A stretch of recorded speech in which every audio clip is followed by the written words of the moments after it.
All right, so this would be the 6.5 notes, the actual new stuff, and really it's not going to be a whole lot of new stuff. We're just going to piggyback off of the last couple of days. Still focusing in on zeros. The difference here is we're going to kind of throw the complex zero idea into the mix, even though it's already popped up a little bit in our work. So the goal here is not just finding zeros, but now find any kind of zero, whether it's real or complex, whatever the case is.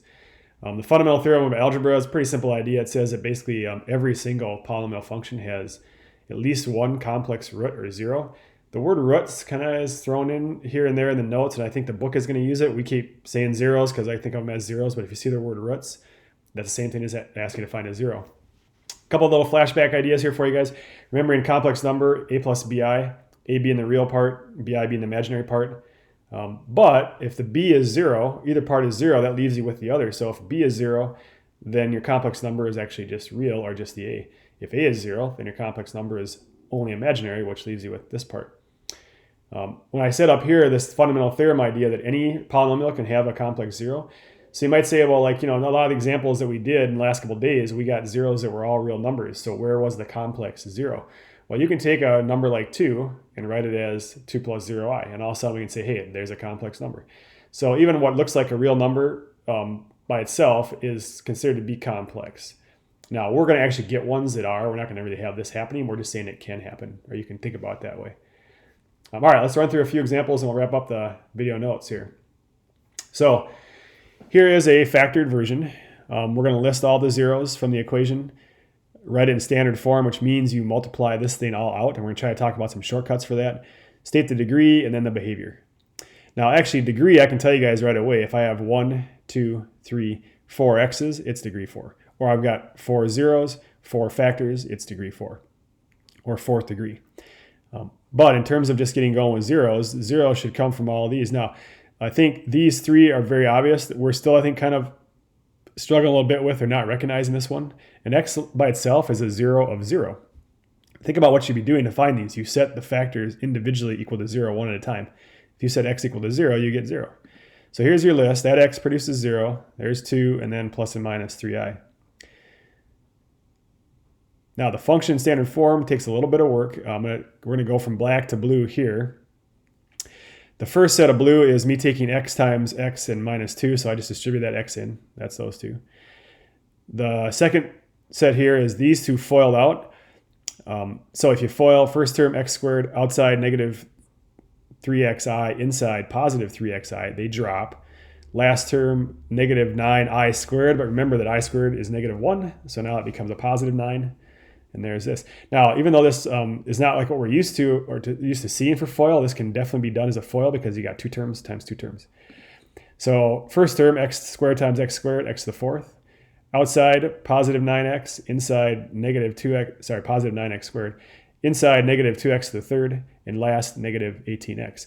And then what I will do is reorder these because we should go from exponents largest to smallest. So I'm just going to flip these two middle terms to get the order going. 4, 3, 2, 1. And there's my final function. So this is the multiplied out or standard form version of a factored form that I was given to start. Degree-wise, now I know it's fourth degree. And long-run behavior is based on a couple things, right? It's got a positive a value and it's even. So positive and even degree means you're up on both sides. So really now we're just kind of like sort of rehashing stuff from the last couple of days, but we're throwing in the mix complex zeros, complex factors. All right.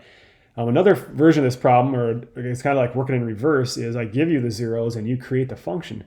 So find a polynomial function with degree 5 that has the following zeros. Now you can see by counting here, there are 5 zeros. That's why we're saying it's going to be degree 5. What I'm going to do first is get my zeros turned into factors. So that 0 of 0 is that lone x, then plus and minus 3, plus and minus 5. In terms of multiplication, this one's going to have a little bit more going on. I kind of usually wait on this lone x and do the other stuff. At least I've got a difference of squares here and a difference of squares here. So I can go to these two fairly quickly. Then what I'm going to do next is actually FOIL these two. Again, I'm leaving the lone x by itself for a little bit. So first term, x squared, x to the fourth. Outside, negative 25x squared, inside negative 9x squared, last term 225. Then now go ahead and distribute the x in. Also at the same time, what I did from here to here, actually I didn't distribute the x yet, but I combined the two terms there, x squared, because they're like terms. And then the very last thing, distribute that x in. And then you can see fifth degree, which I knew that was going to happen anyway because I was given 5 zeros. So there's the final version. So this is really a practice in multiplication for the most part. The last problem we're going to do is the same idea, but throw in some complex zeros. We're still going to work in reverse, degree 3, because 1, 2, 3 zeros sitting here. Start out by, there's my 0 of 1, plus and minus 2i.